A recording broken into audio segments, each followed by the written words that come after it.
വിശന്ന് വലഞ്ഞു നടക്കുന്ന ഒരു കുളക്കോഴി പെട്ടെന്ന് ഒരു ധാന്യപ്പുര കാണും.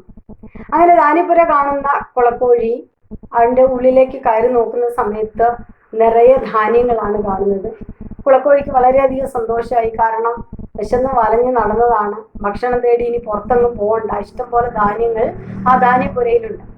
അങ്ങനെ കുളക്കോഴി സമാധാനത്തിൽ വിചാരിച്ചു, ഒരു കാര്യം ചെയ്യാം, ഇവിടെ തന്നെ അങ്ങ് കൂടാം. കാരണം ഇഷ്ടംപോലെ ഭക്ഷണ സാധനങ്ങളുണ്ട്, അതായത് ധാന്യങ്ങളുണ്ട്, തനിക്ക് വേണ്ടതൊക്കെ ഉണ്ട്. അപ്പോൾ ആ ഒരു അലഞ്ഞു തിരിയലിൻ്റെ ആവശ്യമില്ല, ഇവിടെ തന്നെ അങ്ങ് കൂടാമെന്ന് തീരുമാനിച്ചു. അങ്ങനെ സുഭിക്ഷമായി അവിടുന്ന് ഭക്ഷണമൊക്കെ കഴിച്ച് ആ ധാന്യങ്ങളൊക്കെ കൊത്തി തിന്ന് സന്തോഷത്തോടു കൂടി ജീവിച്ച കുളക്കോഴി കുറച്ച് ദിവസങ്ങൾക്ക് ശേഷം പുറത്തേക്ക് വരുന്നു. അങ്ങനെ പുറത്ത് നോക്കുന്ന കുളക്കോഴിക്ക് കാണാൻ സാധിച്ചത് തൻ്റെ ചങ്ങാതിമാരായിട്ടുള്ള മറ്റു കുളക്കോഴികൾ പറന്നു നടക്കുന്നു. അതോടൊപ്പം തന്നെ അവ വളരെ നല്ല വേഗത്തിൽ ഓടിച്ചാടി നടക്കുന്നതാണ് കാണാൻ കഴിയുന്നത്.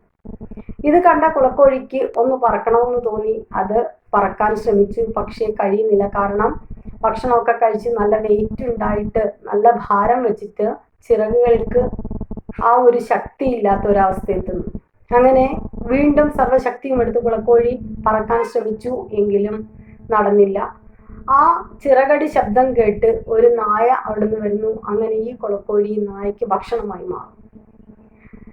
നമ്മൾ അനർഹമായി കിട്ടിയത് അല്ലെങ്കിൽ പെട്ടെന്ന് കിട്ടുന്ന ആഡംബരങ്ങളിൽ അല്ലെങ്കിൽ ആ ഒരു ആർഭാടങ്ങളിൽ മുഴുകി സ്വയം മറന്നു പോകുന്ന അവസ്ഥയിൽ പല കാര്യങ്ങളും നമുക്ക് മുന്നോട്ടേക്ക് ചെയ്യാൻ പറ്റാത്ത ഒരവസ്ഥ വരും, അല്ലെങ്കിൽ പലതും നമുക്ക് നഷ്ടപ്പെടേണ്ട അവസ്ഥ ഉണ്ടാകും.